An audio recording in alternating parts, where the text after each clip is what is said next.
Ciri khas orang Sunda nih, beca. Nah ini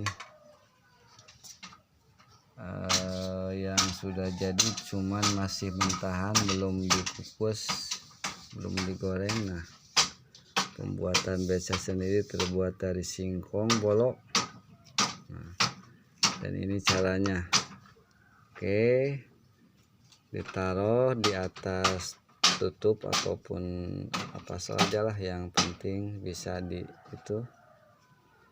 Nah, caranya diemple-emple dulu.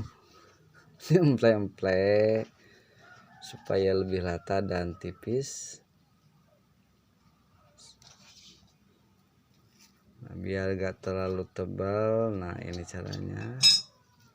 Diemple-emple bisa pakai tangan ataupun biasanya suka pakai garpu nih, biar lebih enak dan lebih berserat nih. Nah, begini caranya ya, diemple-emple. Nah gitu kan, tuh nuhun. Nah